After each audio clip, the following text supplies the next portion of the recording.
রমজান শুরু হয়ে গেছে।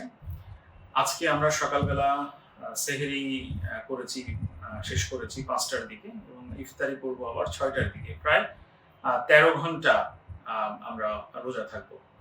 সাধারণ সময়ে কি দেখা যায় যে আমরা যখন দিনে ৩ বার খাই, সকাল ৮টায় খাচ্ছি আবার শেষবার খাচ্ছি রাত ১০টায়।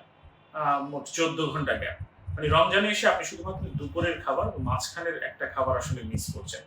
কিন্তু সেটার জন্য আমাদের প্রস্তুতিটা কেমন হয়? সেহরির সময় আমরা চিন্তা করি আহারে সারাদিন খেতে পারবো না এবং ইচ্ছামতো আমরা খাই ভোরবেলায়।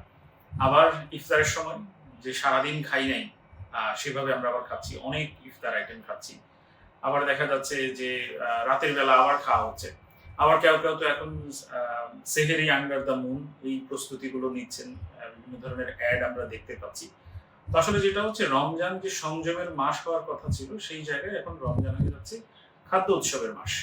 আপনার খরচ কমার কথা, কিন্তু খরচ দেখা যাচ্ছে কারো দ্বিগুণ, কারো ৩ গুণ হয়ে যাচ্ছে এবং এটার নেট রেজাল্টটা কি? নেট রেজাল্টটা হচ্ছে আপনি অসুস্থ হয়ে যাচ্ছেন। কারণ আপনার সারাদিন যখন খাচ্ছেন না, খাবারের এবং আপনার পেটের যে অবস্থা, যেই ধরনের খাবার আপনার নেয়া প্রয়োজন, সেই স্বাস্থ্যসম্মত খাবার যখন আপনি নিচ্ছেন এবং অতিরিক্ত খাচ্ছেন, আপনার শরীর আসলে প্রসেস করতে পারছে না। এবং আপনি ধীরে, ধীরে দেখা যাচ্ছে কয়েকটা রোজার পর থেকেই অসুস্থ হয়ে যাচ্ছেন। এরপর দেখা যাবে আপনি রোজাও রাখতে পারছেন না। আসলে আমরা সংযত হই। রমজানের যেই আসল শিক্ষা যে সংযম, সেটা ফিল করার চেষ্টা করি রাদার দ্যান কি খাবো সারাদিন সেটা নিয়েই চিন্তা করছি। পরবর্তী দিনে কি খাবো সেটা নিয়ে চিন্তা করছি।